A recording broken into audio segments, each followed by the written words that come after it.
Welcome back. Let me say to you, welcome back. Why do you say that? Well, I mean, I come to this building every day. Oh, yeah. I was on campus. It's been a few weeks. Last week to get my computer. That's right. Switched You were, out. you were even on campus on podcast day. I was, yes. And we didn't do it. I was. I can't remember what that day was like. I just know it was hectic. As have all the days been. No, that was our rain out day. Yeah. I don't know. They blurred together. I mean, we did. We got 5 games in last week, so it might have been the only day that rained. You got 5 in. We got 4. We're 4. Tuesday. We're 4 Tuesday was rain right out. now. Yeah, we're supposed to play Wednesday, Thursday, Friday, Saturday this week, but supposedly it's the apocalypse today. Apparently, there was some. We'll find out tomorrow if everybody's homes are still standing because they're calling for tornadoes and everything else. I heard 2 things. 1, 3 days after the solar eclipse, the world is ending, and 2, NASA is shooting 3 rockets into the sun during the solar eclipse.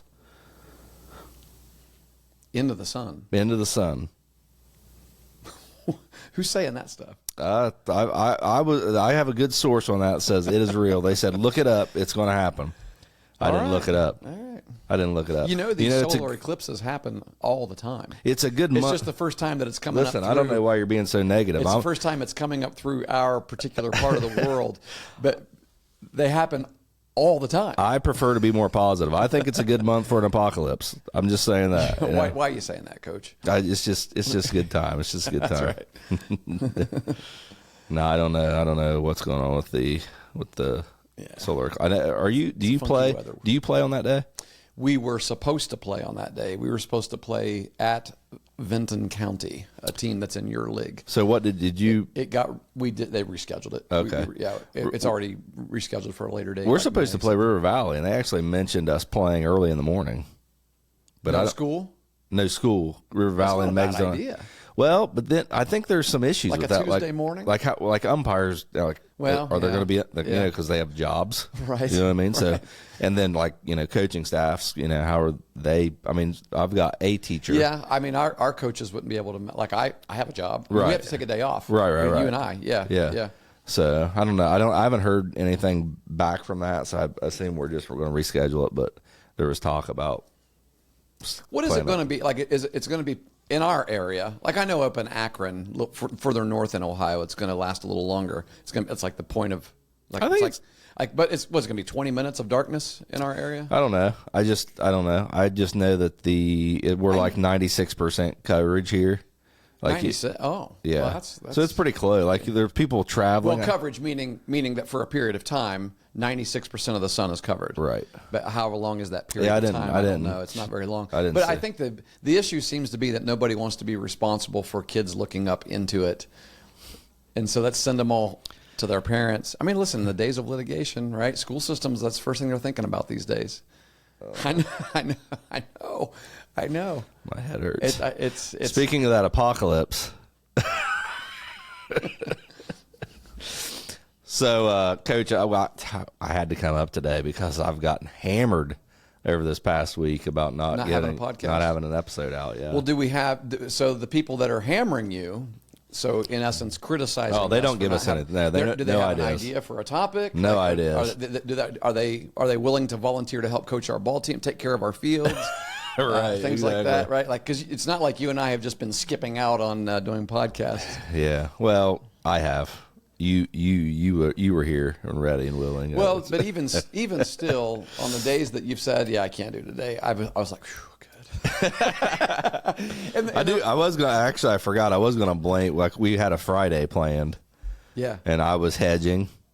Oh yeah, it was the Friday of the first week of March Madness because I said, hey, I got some buddies that go up to BW3s. Why don't we go and eat? And then I was late, and I was like, "Hey, I'm coming up," and you're like, "Well, too late. I was already on my way down to the." Well, field. no, we didn't have it scheduled. Remember? Oh yeah, the studio was booked, right? So I was going to blame this completely on you. Yeah, but I decided not to. Well, in the name of, good fortune. Let's for real. I mean,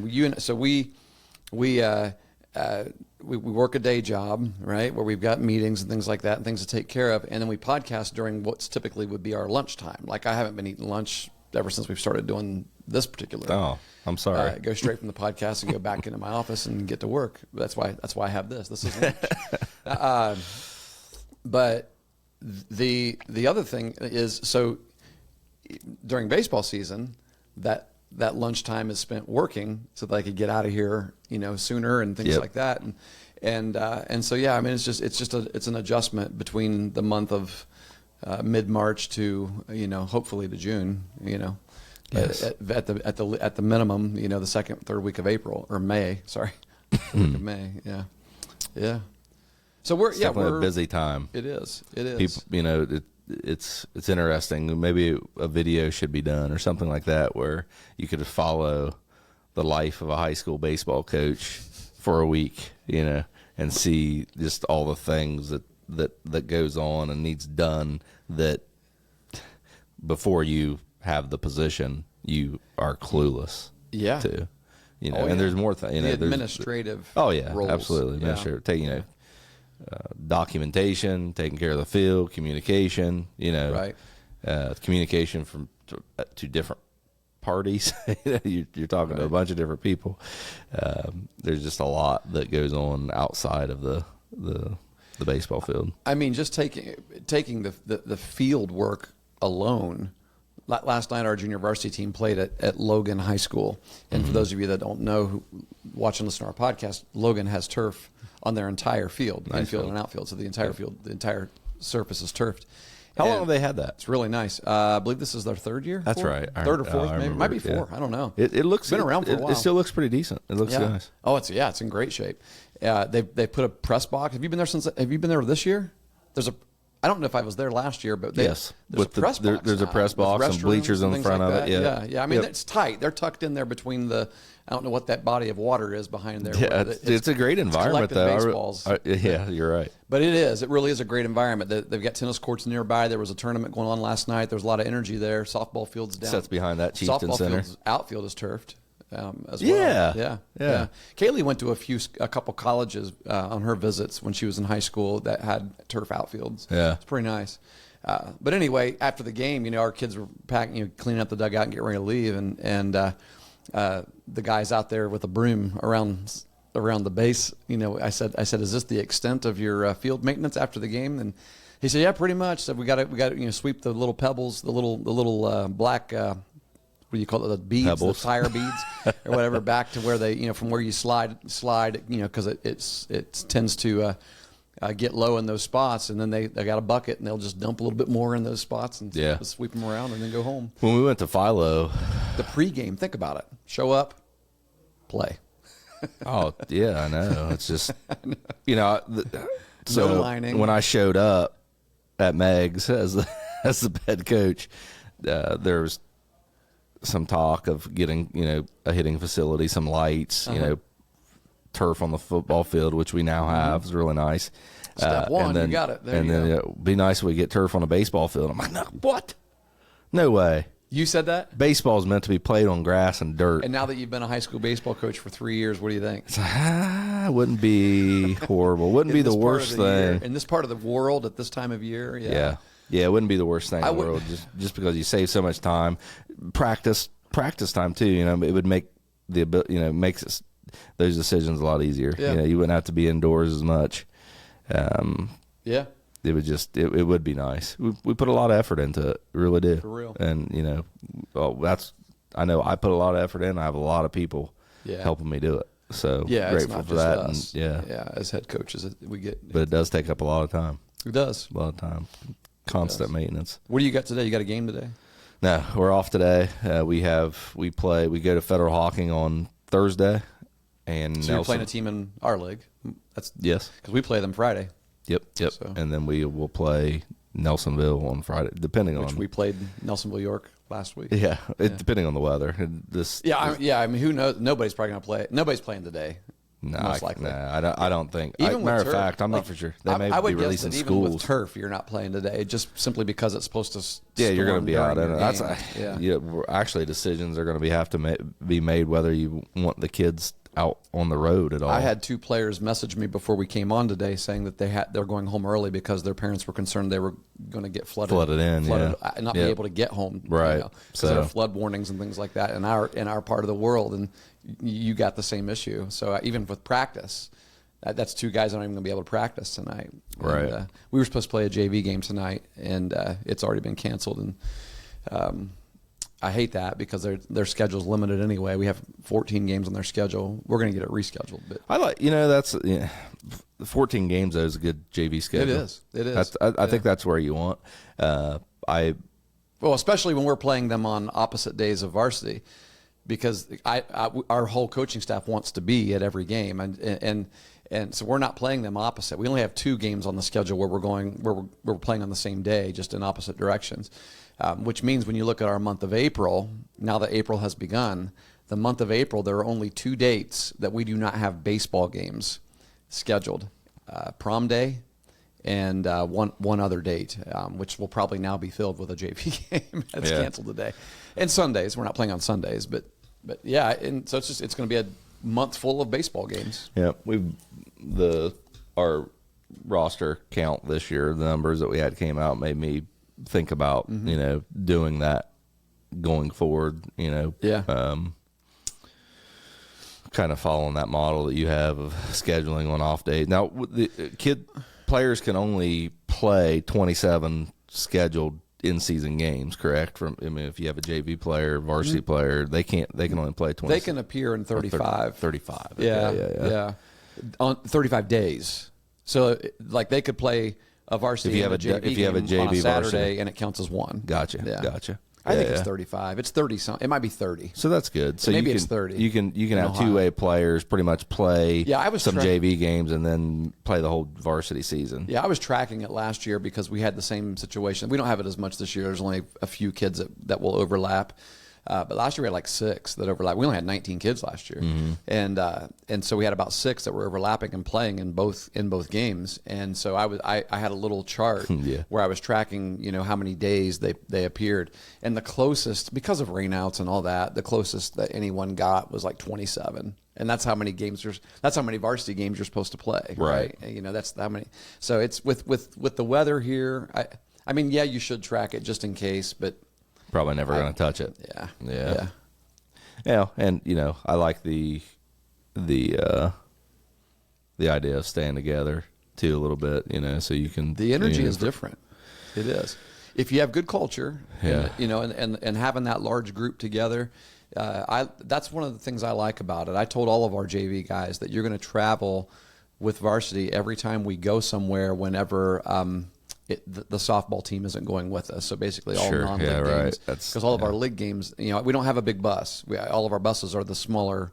Like when I talk about big bus, I mean like with the undercarriage to put your bags and things in. And so we got equipment that we're taking on there and all that. Yeah, we have that too. Yeah, speaking of admin, you got to find someone to drive the trailer. If you have a trailer. Yeah, we've put equipment in the back of a pickup truck before. We've done that just to give us a little more room. Sure. And one of the dads said, "Hey, I've got time. I can meet you, before." But that's the other thing. Everybody's working. Our bus leaves about 2:45, 3 o'clock to games.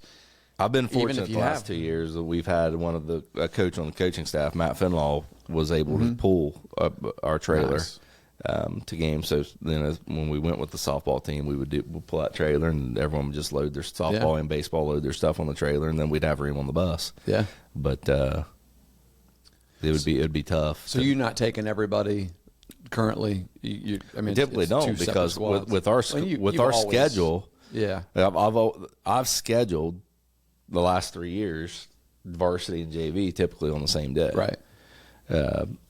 Which is what I'm used to as well. I until I got to the smaller school, and just the numbers weren't there. Yeah, and that's what 2 of the 4 years that I've been there, the numbers were like I could have done it this year.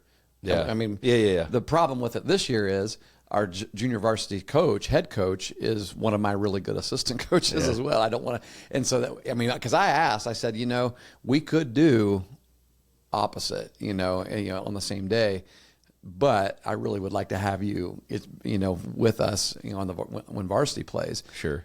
Another but though is that's also a lot of time. So that's going to be even more days. So if you want to do opposite dates, let me know and we'll do it. And Dustin was like, no way. I don't want to miss varsity games either. So yeah. So, I mean, things to think about, you know. It is. You know, like right now, that's not necessarily having a huge impact on our season, but just that thought of, you know, where our numbers are, where they're going to be, you know, is it going to make it easier in the future? You know, you just thinking ahead, these types of things, you know, things you have to think about. So it's just. Well, let's talk. You want to talk about the season a little bit? Yeah, we can talk about it. Yeah, sure. Better talk about mine first. Well, okay. We've started slow. It happens. It does happen. Sure. I mean, yeah, I've coached for I've been a head coach for half that time, but I've coached for a little over 30 years since I stopped playing, and probably half of those seasons were slow starts. Yeah, yeah. I think yeah, definitely. The longer you coach, the you're going to run into it's the game. The game's hard, and depending on the makeup of your team and where you're at in the build of your program, and right. There's a bunch of factors that go into play, but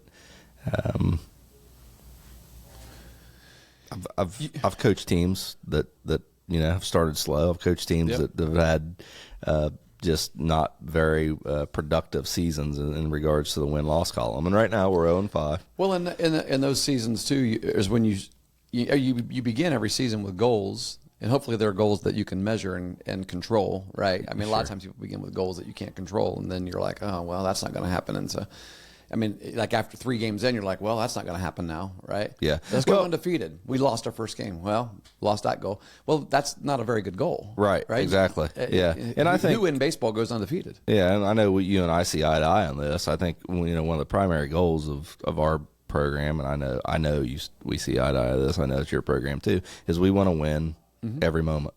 Yeah. Yes. That's every moment. That's our goal. We strive to win every moment. And the moment that the game ends and you either win or lose that game, that's a moment. Right? Yes, you either did it or you didn't. But if you have an approach of winning every moment, then that if you are able to do that, if you are able to be successful and you can compete in each of those moments that come to you, that's when the win-loss column kind of takes care of itself. Yeah. But that's the focus. Every year, every month, every week, every day, we should be striving to win every moment. I told my guys that last night. I said, I'm fine. I feel good. This is as a coach, you are. I mean, you are. I know you are, but I also, as a coach, I know you're not. Like. Well, yeah, it hurts. There are parts of you that you're sure. like. That this is eating you. Sure. Because everybody wants to win. Absolutely, you. Absolutely. And I understand that part of you as well. And there's a part of me that, I believe in the talent and the potential of the guys on our team and our program. And I think they deserve more than what they're getting right now. Yeah. So that hurts,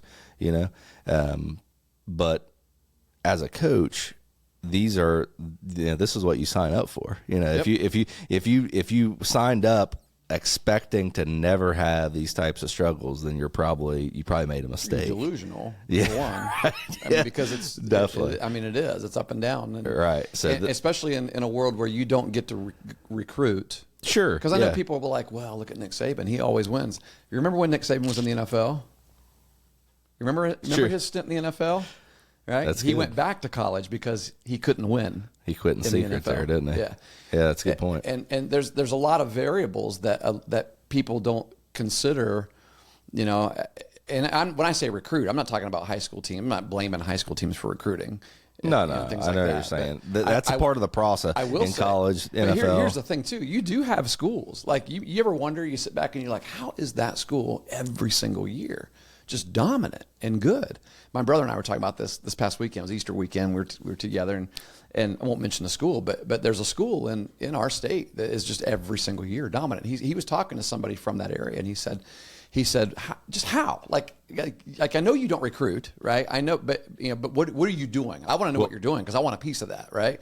And he said, no, we don't recruit, but I will tell you this: we do have kids who decide to come to our school, and they drive past 2 other high schools to get to our school. They recruit in practice is what they do.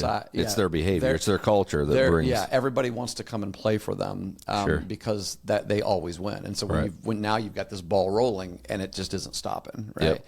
And you know, and for this particular school, it's more than one sport. That, you know, they've been pretty. You know, I think they've been to the state in baseball and basketball here recently. I don't even know what they did in football, but in some schools it's just one sport, right? Kids come and play one sport there. But anyway, that's not within our control, and we can't. We certainly don't want to drive that, because you drive that, now it's illegal. Well, right. In our sport and in our. It may not be soon, though. It may not be soon. That's true. I mean, you know, it's happening more. Parents are more able and willing to take their kids to a different school district. Absolutely. Yeah. And making that move. Yeah. You know, physically moving their living locations. Yeah, that's wild to me. It is. Yeah. That's a big commitment, you know what I mean? But it happens. They're willing to do it now. So, you know, with the things that are changing in college sports, I could see eventually that trickling down. I mentioned Nick Saban, and Nick, he's been very open. That's the reason why he got out. Yeah, that's the reason why he retired. Which is odd, because you know they obviously have the resources. Yeah, and with him, you know, they have the ability to continue to bring whoever they wanted into that program. But you know, I guess from principle, right. Well, I mean, just basically what's happening is other schools are able to do what Alabama has had the resources to be able to do. Well, for that makes years. a good point. Yeah, that's true. To be quite honest, now the field's getting level. They are able to do it, but now other schools are able to do exactly what they've been able to do. Yeah, that's a good point. That's a good point. Taking his power. And I'm a fan of Saban. I mean, I shouldn't say I'm a fan. I respect him. Yeah, I wasn't a fan of Brett Favre, but man, I look back at his career and I was like, dude, I respect that guy. You know, Tom Brady. You know, after you've done it for so long and you've been so consistently dominant. You're like, yeah, there's something there. I think there's coaches that that don't belong in the NFL. Yeah. Well, Pete Carroll didn't belong in college. Right. Right. Yes. I mean, it goes the other direction as well. Yes. Yep. I really do think Jim Harbaugh has the opportunity to win in both. He's a weird dude. Well, people don't like him. He won in San Francisco. He almost won a Super Bowl. Yeah. Yeah. And then he comes to college, and it took him a while, but he wins a national championship with Michigan, and now he's going back to the NFL. Yep, San Diego. No, I think Los Angeles. He might just have the personality to fit in both worlds. I'm not saying he has a split personality, but maybe he does. Well, but he does. He's an anomaly. In the NFL, quarterback matters a lot, and that's something that Nick Saban didn't have when he was in Miami. So yeah. Harbaugh is going to a place that they have a good young quarterback, and Justin Herbert. He did in San Francisco, and he had a good. Colin Kaepernick was the guy there that he was playing through the prime of his career and was playing really well. Obviously, he had a good team altogether, right? But if you don't have that quarterback, it's hard to get things done. Yeah, I don't know how we got on that. You're talking about ups and downs. That's what happens when people don't give us topics to. That's right. I mean, and talking to the guys last night, I just told them, every day we got to get better. We got to get better at competing. So this is a good coaching life topic, actually. So Absolutely. You're in a position right now where you're 0-5 after week 1 or week and a half. A week, first week and a half. Yeah. What are you telling your guys? Because what happens? I know what happens when you lose 5 in a row. The chatter starts to the guys start to not care as much. Yes. Right. And the chatter starts among the parents. You should be doing this, and you should be doing that. My kid should be. It's just natural. I'm not just talking about Meg's parents. I'm talking about every school district in the world. This is what happens. Sure. When you lose. Yeah. When you're winning, you still have it, but it's you do. It never goes away, but it's easy. It's harder to argue that the coach should be doing something differently when you're winning. Yep. When you're losing, everybody has a better answer. Everybody could be coaching your team to a win right now. Yeah. Well, and to be honest with you, my message is kind of we're going to go day by day, and we're going to compete in practice. We're gonna start winning competitions, so that we can do that in games, because that's what happens to us. We're I would say we lack consistency. We hit well some games and field bad those games. We field well some games and don't hit as well. So it's just, being able to be consistent in those moments where we get in situations that we have to come through. We've got to be clutch. You got to, and it's you versus the pitcher, or the ball's coming to you and you got to make the play. And right now we just haven't won those individual battles throughout the course of the game, and when you don't do that, they mount up. They build up quick, and it makes it very hard to overcome. We've been in other than Worley, we've been in almost every game. Warren beat us 6-0, and they jumped up on us 4-0 in the first inning, and after that it was a 2-run game for the rest of the way. They scored 2. We hit the ball okay. They made great plays. Warren's a very fundamentally defensive team, solid. And but other than that, we've been in games. We were 6-4 at Gallipolis, hitting putting the ball in play, hitting it well, and just gave up a bad inning with some errors and some walks and things like that, and we ended up losing 10-4. And then last night, we had 2 innings where we competed and 2 innings where we really didn't. I looked at your box score from last night, and you guys came out and did you load the bases in the top of the We had first? runners on first and second, and we couldn't get anything done. Yeah. And those are the moments that, it's hard to replicate, to simulate in practice, but that's, just talking to my guys like that, saying, nobody's entitled to a position right now. Nobody's entitled to a spot in the order. We're going to continue to change things until we can figure out, something that works. And the reason that I'm saying this, the reason I'm putting this pressure on you, is because I feel like it's that pressure in those moments that are defeating us. It's not our talent. We have the ability to make the plays. We have the ability to get the hits when we need hits, or to find the zone when we need to find a zone. But it's that pressure. It's that situation that we're just not grasping. So, what I want to do is I want to simulate competition, throughout practice, and, just continue to build upon that as we head into the game. So that's what I'm telling them. But, I told them, I feel good. I'm not scared. I told them, I'm not scared, guys. I'm ready to go, but I need you to come with me. Right. And you're also, and I know I've asked you this before and you kind of downplayed it, but I want to revisit it, because you're kind of building a new identity for your team. We are. From what your team had over the past 4 years, because you lost an all-star, right? We've lost a lot of talent. You lost a lot of talent, yeah.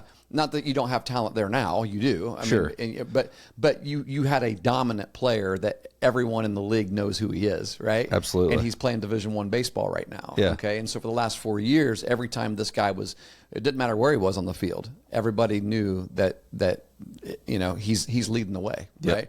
Obviously, he was on the mound a lot because that's where he was most dominant, and but offensively the same way. And I've been in those situations before. I had a player like that my first year at Eastern as well, and we had a lot of players around him that were really good as well. But that whole group, including the player who's still playing college baseball, that were very dominant, when they left, the next year we had a losing record that next year, right? And it wasn't that we didn't have talent, and it wasn't, I could have done things better. Our team could have done things better. But one of the things that I noticed was we never did figure out our identity. Like there wasn't. It didn't have the same feel. Obviously, it's not going to have the same feel every year. But I was waiting for somebody to say, I'm going to lead this team up here, right? Among your peers, I'm going to lead this team.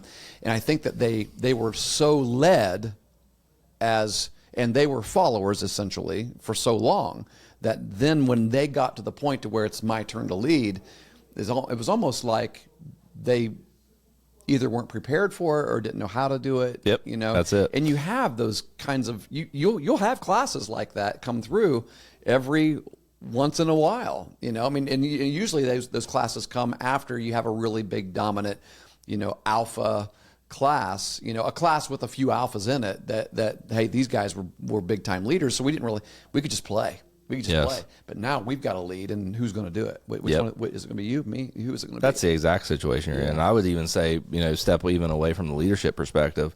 When, last year, we're returning 4 starters from last year, and a couple other guys that got some time.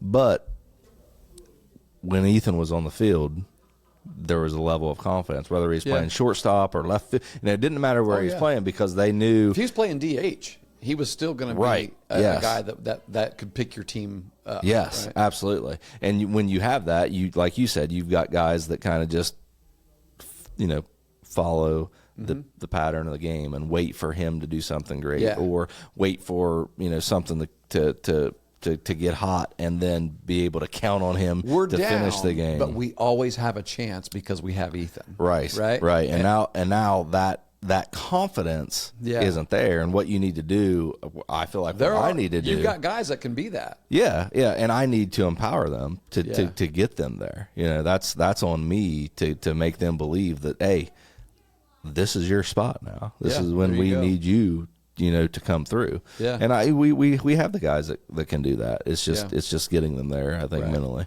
Yeah, so. Because they've been in a pattern of this is. I mean, it's hard to change patterns of behavior and patterns of thinking when you've thought the same way and you've approached something the same way for so long. But and I will say this, it takes time. We've had Ethan. His freshman year was white because of COVID. Yep. He had 3 years of baseball, right? Yeah. And the 2 groups that the group that he played with as a sophomore, that Coach Jeff Whalen, they were a baseball group. Yep. They grew up, playing baseball, and that was true too. That a lot of those guys carried over into Ethan's junior year. So that was my first year. In my first year, I had a very good group, not just of talent, but just of baseball players. Yeah, you know what I mean. That understood the game, that's played the game, that lived the game. There's a big difference. People don't understand the different. I mean, when we say there's a lot of I've got a lot of baseball players on my team this year, and it's exciting because it feels different when you have baseball players. Yep. And it's like, and because you could say, I got a team full of great athletes. Yep. And that's good, but you still want baseball players. Yeah. Right. Yeah. Right. And there's, and maybe why? more. What's the difference? I'll let you explain the difference. Well, I mean, the difference is, you were already starting to explain it when I cut in there. The difference is moxie, and it's, it's IQ, and understanding, the situations, and not making the small mistakes of just, throwing, allowing a runner to advance a second making the proper throw. Yeah. It doesn't matter how great your arm is. No. If you can't throw it low and hard so that the cutoff man could actually cut the ball off if it needs to be cut, then we just gave up 90 more feet. Right. And people don't understand those little nuanced aspects of the game that you sort of miss just because the athletes are really good. But when you have baseball guys, they understand that. Yep. And, we would rather have you hop the ball to the catcher than throw it to him in the air. Yes. Yeah. Yeah. Miss short, not long. Yeah. Yeah. But, long. Yeah. Yeah. Long hop. Yeah. Yeah. It's a big. It is a difference, and sometimes you have those guys, and sometimes you don't. Sometimes you have good athletes, and you can compete with good athletes. But when you have good baseball players that aren't good athletes, you got a smart team that looks fundamental, but you're going to take some knocks too, because you're not going to be able to compete with teams that are good athletes. So you'd love to have both. But I think, and we've talked about this before, at the high school level, the talent levels out. Yes, it does. You obviously have to have talent. You have to have talent to compete, because you're playing against other teams with talent. But when those things are equal, or even a little off, it's the team that understands how to play the game and how to play together and how to compete. Yeah. That usually gets the advantage. And I would say, I've coached teams that when they walked on the field, they expected to win. Yeah. They felt like they were the better team on the field that day, and they took it personal if they didn't win. Oh, yeah. And I think that's the mindset of a baseball player. That hey, we're going to win or else. That's what we're here to do. So it's definitely different this year. And I think that for the group that we have kids that can win. It's just getting them to buy in to what they need to do to get to that point, And some of it is just a matter of putting the team ahead of themselves a little bit, Everybody struggles with that. Sure, absolutely. At times, some people struggle with it more than others. Yeah. And I think we tend to struggle with it more when we are losing. Yes. Because it's easy to say, I could do better.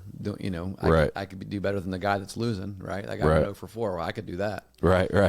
Well, but that's not the mindset that we want to have. Yeah. Yeah. But does 4 for 4 make us win that game? Right. Maybe. But I know there's some in our boat that we could have made changes and here and there, and it probably wouldn't have mattered. So. It's a process. Even still, I mean, I would like to say, to that mindset, that's great. That's great, and you probably get your shot. If I believe you could go 4 for 4, you'll get your shot as well. Sure. But it still doesn't change the fact that's not what is going to build us to be a winner, to be a winning team. Right. What's going to build us to be a winning team is you feeling badly for the guy that went 0 for 4 and seeing some things that maybe he could have adjusted on, right? You chase some bad pitches there in your at bats, what's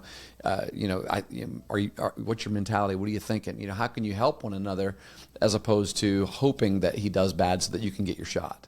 Yeah. Right. I mean, that's things like that start to creep in, and that's the last thing that you ever want on any team is this individualism mentality. Yes. And Matthew Blanchard, he's actually the player I was talking about. Yeah, I knew you were talking about. And he came back during his spring break and spent a week with us during practice, and I had him speak to the team on his last day, and took a picture of our guys up sitting in the bleachers and him speaking, and he actually prepared a speech. It was really good.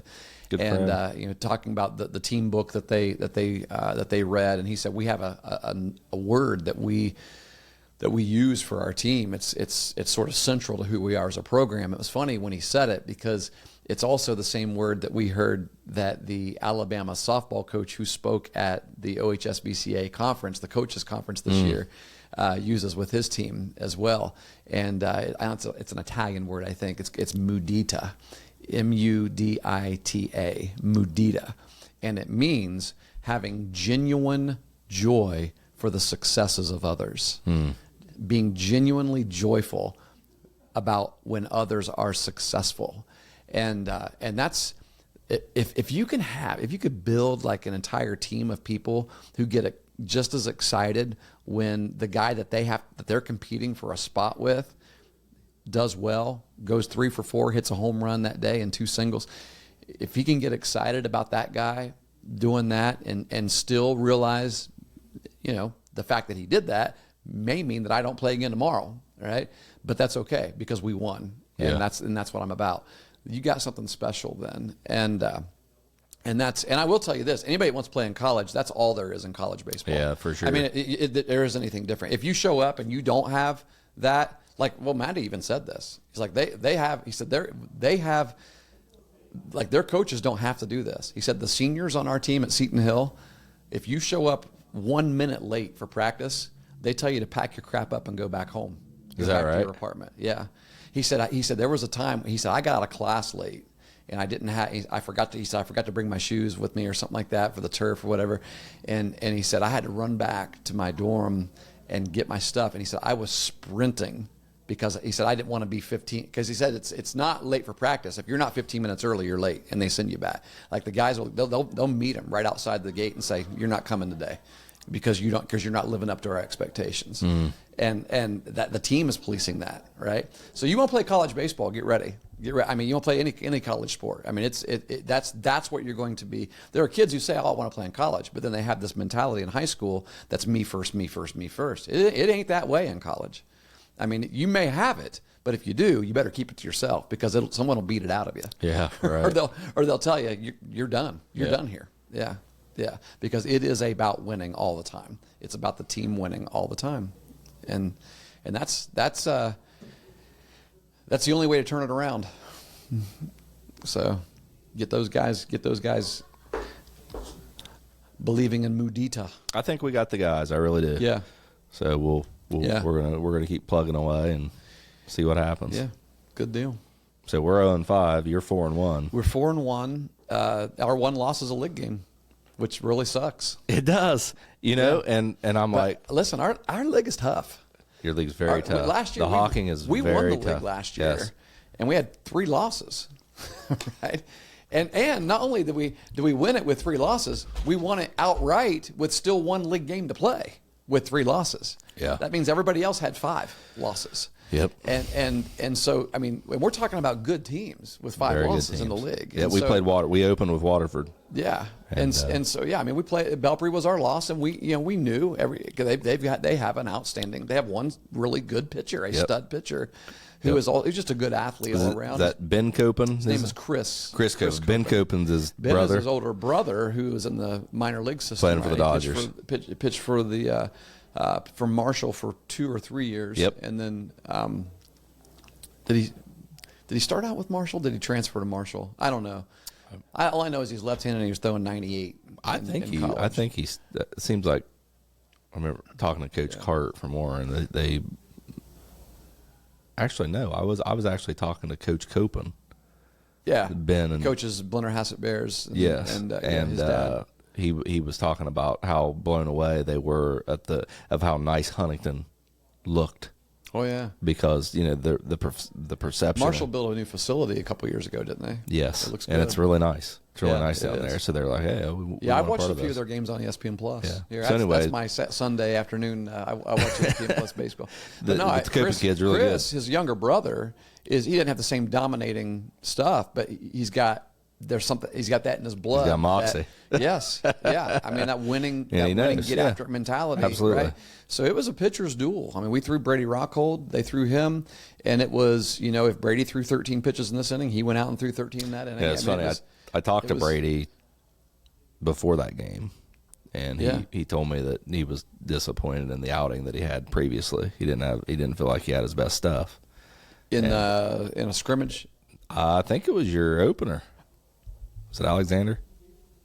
Oh yes, that's right. He was. This was his comeback game. I'm like, it happens. It's hard. Yeah, he gave up a home run and then struggled to find the strike zone a little bit after that. And, so I said, you'll get it back. No worries. And then he pitched the 10. Yeah, he had a heck of a game. It was 1-1. We scored in the first inning. Did he went all 10 innings?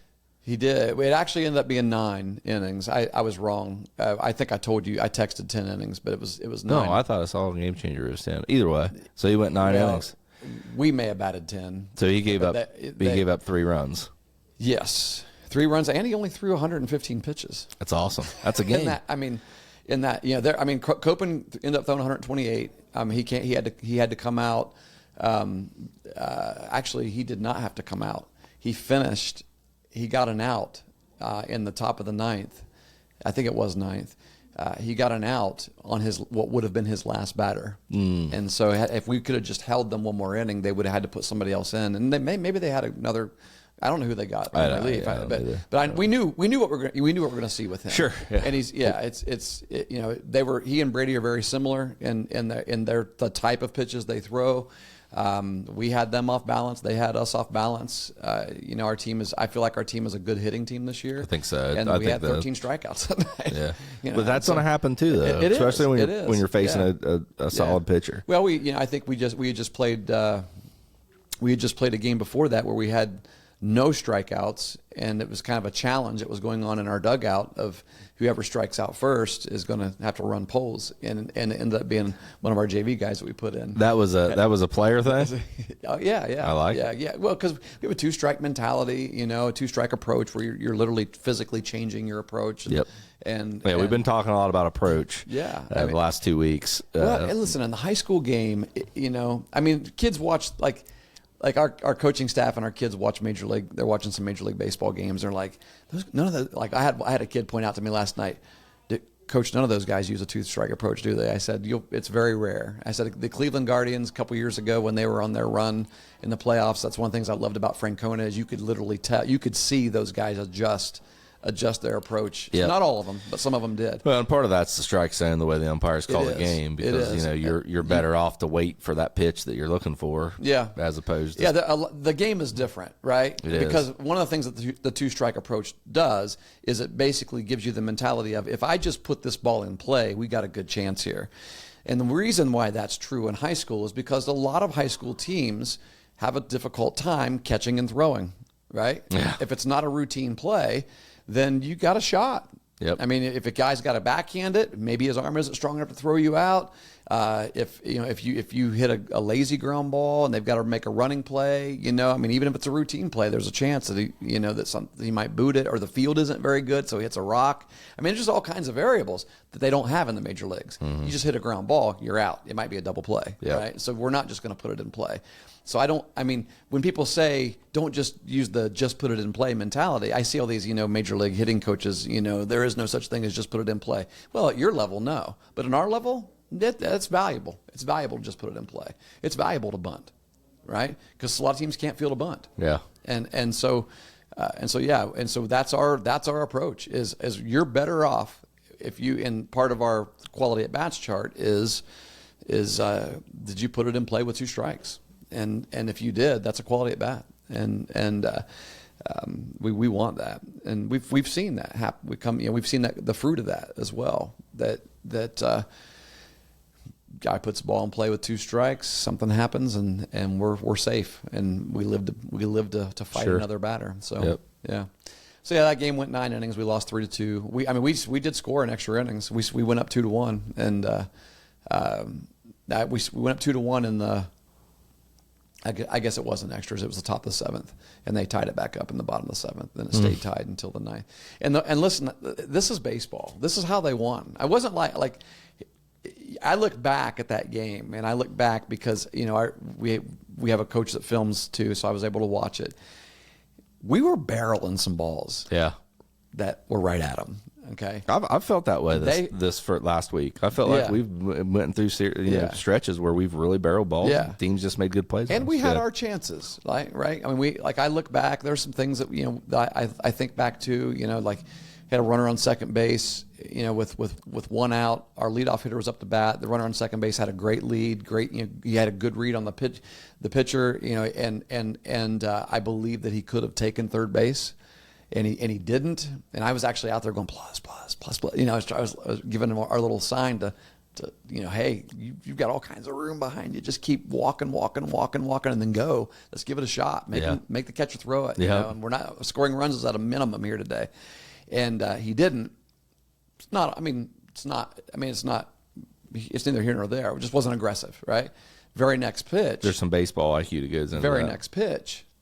Because our hitter had 2 strikes, so he's in 2-strike approach. Very next pitch, he hits a sharp ground ball to second base, who was playing deep. It was kind of in the 3.5 hole. The second baseman goes over and fields it, throws you out at first. Our runner goes to third. If he's on third, he scores that run. Yeah. Yep. And so and we didn't end up scoring that run in that inning. And so I think back through those little things like that. But the way they scored their runs in the 9th. Was Brady did walk a couple guys in that inning, and I went out and talked a little bit and said, hey, this is what we got to do. They're probably going to bunt, and if they don't bunt, we've got to get an out, right? And so if we have the opportunity to get the lead runner, let's get him. But otherwise, we're going to get a sure out here somewhere, And very next kid does not square to bunt. He swings, hits a pop up that's going. Just like it's going to land in that no man's land, the Texas League pop-up in between right field, second and first right there. And I'm just praying, get foul. And it lands on the line, on the chalk. And they had, funny enough, nobody uses chalk in the grass. But right? they did? They use chalk in the grass. So and I'm sitting over in the dugout, and you just see poof. And we're like, geez, I hit the line. Well, I thought game over. Because, I mean, if you're on they didn't score off that. If you're on second base, that's no one. I mean, everybody's closing out on it pretty hard, but I get there was no outs, right? Maybe you don't want to get doubled off there, so you play it safe. But he was on the bag, like he was going to tag. Ooh. And so our right fielder did a great job of getting the ball in, and so now we have bases loaded and no outs. Yeah, and you got no shot if you're on the bag there. But if you're 30 feet off, there's probably a play at the plate. Right. So you held him. You had bases loaded. Bases loaded, no outs. Next kid pops up to the catcher, so we're in good shape. Bases loaded, 1 out. We go ahead and keep our defense, our infield in what we call black, which is our everybody's in. We're all coming home no matter what. We're not going to try to risk a double play here. And the very next hitter, who's been a good hitter in that game, he hit some balls pretty well. He gets jammed, and he hits a little ground ball that's like one of these type of ground balls that, had it gone right back to the pitcher, it'd have been a 1-2-3 double play out of the inning. But it was off to Brady. It was off to our pitcher's left of the mound, and he comes off the mound to try to make the play, and just kind of grabs it and throws it, and not in time. That's how they won, on a little squibbler like that, on a Texas league that lands on the chalk, and on a little squibbler. Yeah, and that's baseball. Yeah. Sure is. All right, this past week, Peyton Buckley, our lefty pitcher, was throwing a no-hitter against Nelsonville, York, a 5-inning no-hit. I mean, we'd scored 10 runs, and so he was in the bottom of the 5th, 2 outs, 2 strikes on the batter, 1 strike away from the no-hitter, and everybody, like, you could feel it. Nobody had said a word in the dugout. Like, everybody knew. He knew. He throws a good fastball. Kid gets jammed, swinging bunt down toward third base. Third baseman's playing deep, you know. Our defense had played great that day. Made some diving catches. They were all in on this no-hitter. And Peyton comes off the mound, and he's just rushing. He's the only one that can make that play, but he's left-handed too. So he goes to pick up the ball and doesn't pick it up clean. And then he goes ahead and tries to sling it to first, and too late. And that's what broke up the no-hitter. The next kid he struck out. So, yeah. One-hitter's a heck of a game. Yeah. Oh, yeah, he's pitched 2 really good games for us. Yep. Yeah. Yep. Sure. So, yeah, that's where we are. I mean, and we just, again, take, like, just like you, take it. I told our kids at the end of the week, I said, listen, I didn't want to be 4-1 at the end of this week. Yeah. I want to be 5-0. Right. And so that means we got to get better. Yep. And that, I think that's why I feel we're 0-1 in the league. Yeah. Right? Yeah. We're at the bottom of the league right now. Yeah. Of course, it's a everybody's large played one bottom. game. Yeah, right. Large bottom. Right. But yeah, that's why I think you want to try to have a philosophy that allows you to follow. You can follow it when things are going well and when things aren't going as well as what you want. Yeah. And I think that idea of when we talk about it being the best person you can in every moment, being the best ball player you can in every moment, winning every moment. I obviously winning baseball games is something that is on the minds of a baseball coach, but for us, we want our guys to be focused where their feet are, so that they can win, they can compete, and they can win in that moment. And you're not always going to do that. You're not always going to win that moment, right? Because it's hard, right? It's things get you Texas leaguers and squibblers and seeing eye single, things like that get you in baseball and in life. Yeah. But if that's your approach and you're consistent about it and you're working every day, every moment to get better, that's how you win. You will eventually start winning more of those moments. You will. And that's how growth takes place. Sure. Yeah. One of the cool things that Matthew did with our guys was he showed them a chart of how success happens, right? Of how growth happens. And a lot of people tend to think that it's like this, right? That we grow just in a straight line, and it just doesn't ever happen that way. People who worked in strength training know this is how, in every way that we grow in life, there's a little bit of it's slow and gradual. So it's a very slow. It's never like that. Right. I mean, you win the lottery, that's that. But we're not doing that in real life. There are moments. Even after you win that lottery, there's going to be moments where you're going to come down. Yeah, and that's it. I mean, you grow a little bit, and then you stagnate. you get stagnant and it plateaus and maybe even go down a little bit. And then you have a moment where it's like, ooh, this was a good moment. And you go up a little bit more, stagnate a little bit, grow a little bit more, stagnate a little bit. But then when you look at the end, a year later, a couple years later, 3 years later, however long, you look back at where you began, and there is actual growth there.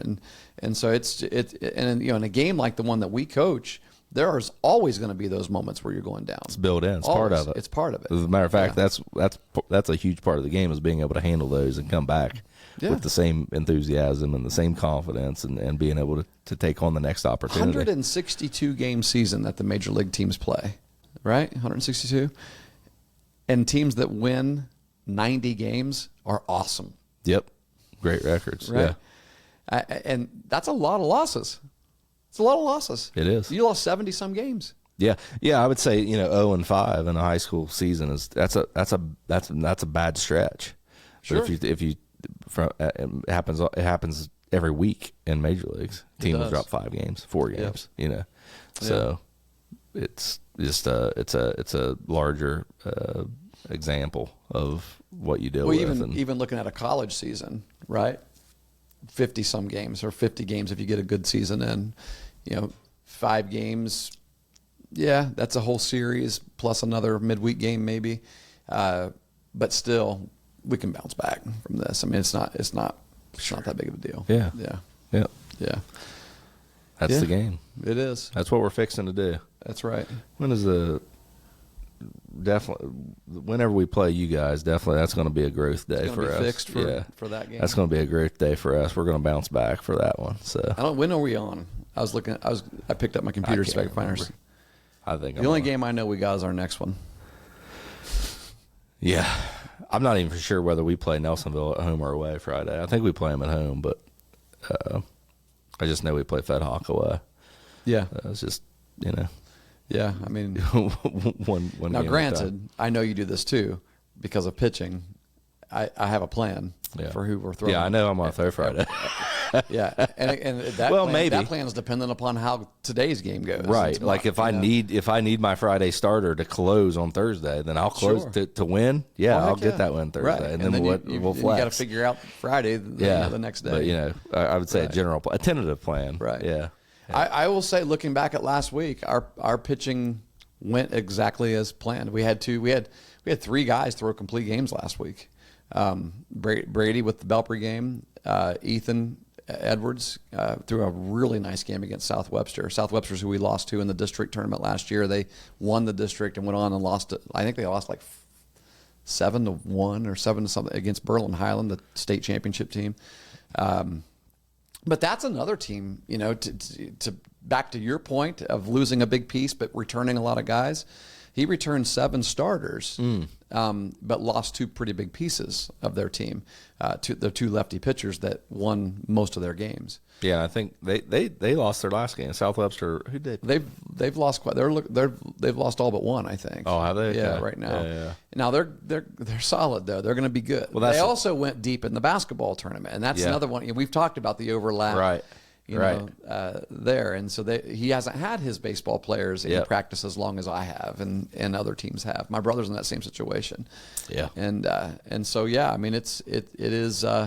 There's a lot of variables that people don't think about, but no, Ethan threw a complete game there and a 2-0 win, and then Peyton was the next night against Nelsonville York, and so those 3 starters, those 3 guys are the guys I'm hoping to just be able to start as our starting pitchers, then use everybody else in relief. But we didn't use any relief in those 3 games last week. We used relief in the Alexander game.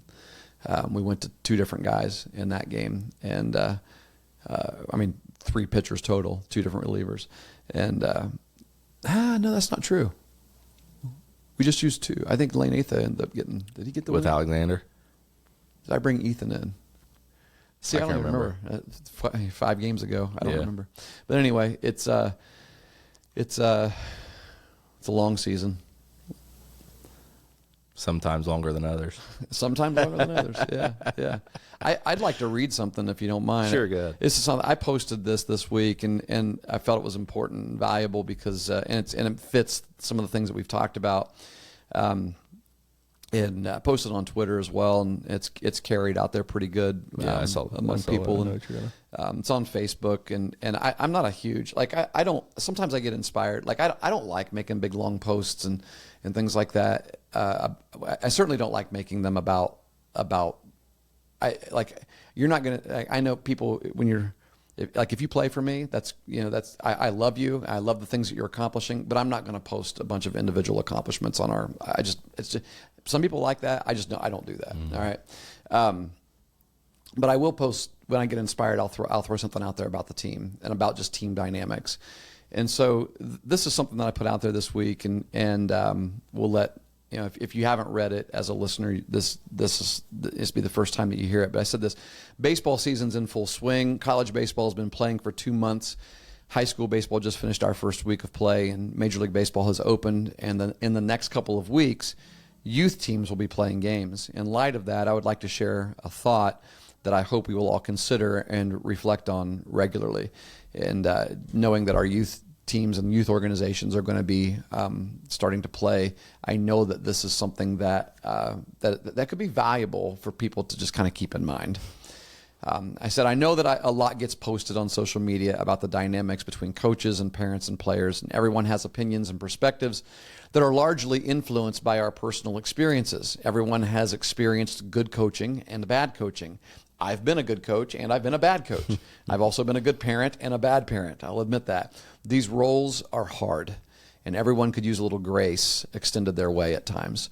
There are so many aspects of the coaching parent-player dynamic that I could touch on, which is why Pat Martin and I have a 165 episode podcast on the subject. Right. But what I want to share specifically here is what goes through your coach's mind every time he makes out a baseball lineup. Making out a baseball starting lineup is very difficult. It's a difficult process.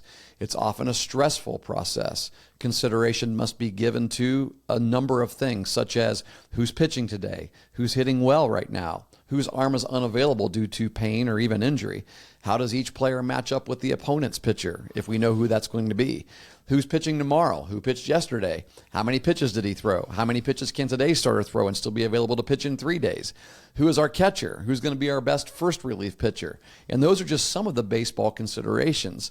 Additionally, your coach is also thinking about other considerations, such as psychology and the disappointment that some players will feel when they look at the posted lineup and see that their name is not on it today. Your coach does understand that everyone wants and expects to be in the lineup. That's one of the hardest things about baseball. You can only put 9 in the lineup at a time. Some younger leagues will allow for roster batting and open substitution, which does help with this. But it's one of the hardest things about baseball, which everyone must learn to embrace and deal with. Only 9 can play at a time, or 10 with the DH. And some people don't even recognize the DH as a real player, right? Have you ever had people get disappointed that they were DHing? Like, dude, you're in the game, right? Yep. You're in the game. It is a lineup, and it's a position in the lineup. It's a role. It is. It's a role. A playing role. And some days only 9 play in that game. Not 10, right? Some days only 9 play in the entire game. Baseball, and the reason for that is because baseball substitution rules are not like any other team sport. Yep. In football, basketball, volleyball, soccer, and maybe others, you can run substitutes in and out of the game an unlimited amount of times. In most baseball scenarios, you can only sub once, and then that player's done for the day. High school allows for 1 re-entry for the starter. Many youth leagues allow for more re-entry, but still, it's not easy. And the point is this: it is difficult to make these decisions, and these decisions never come without pain. Your coach knows that, and at the end of the day, this is the one question your coach has to answer. What is the lineup, the best 9, which is not always the 9 best? What is the lineup that I believe will give our team the best chance to win today? The answer to that question is sometimes the same for several games in a row. Sometimes it changes from game to game, like you talked about maybe needing to do. But I promise you, that is the biggest question that your coach is answering and has to answer. So don't be offended if you or your child are not in the lineup. It's never a personal thing. Sometimes you're chosen, sometimes you're not. just like job interviews that he will be pursuing in a few years. They're just looking for the best candidate to fill the roles needed. Let your children experience that part of life. It is valuable. Here's the solution and the remedy for the pain. The solution for the pain is loving your team. Love your team. Love being part of the team. Teach your children to value being part of the team more than valuing their individual performance on the team. I promise you, the former is what he will remember in 20 years. Cheer as loudly and as often for the team as you do for your individual child. It teaches them the principle of team first. Teach your children the value of having real joy for the successes of others, that mudita that we were talking about. True joy and happiness come not from focusing on yourself, but from focusing on others. This is teamwork. And it builds in your child the mindset that regardless of whether or not he's one of the starting 9 who will be on the field that day, he will be in the game. You can always choose to be in the game, having an impactful role on your team. And that happens almost instinctively when you're thinking about the team first. Baseball's fun. It's a fun game regardless of your role. We make out a lineup to win. We play to win. Oops, I lost it. We make out a lineup to win. We play to win. But in all things, we have fun. Hope you have a great baseball season. And then that's my word to our youth organizations around. And it's really, I mean, it could be valuable to every amateur baseball organization. Absolutely. That's a good word. I really liked, and of course underneath that you get a lot of comments and things like that. I really liked a comment that Coach Bowen, Eastern's previous coach, who's still teaches at Eastern's, back at it, assisting at Federal Hawking, I believe.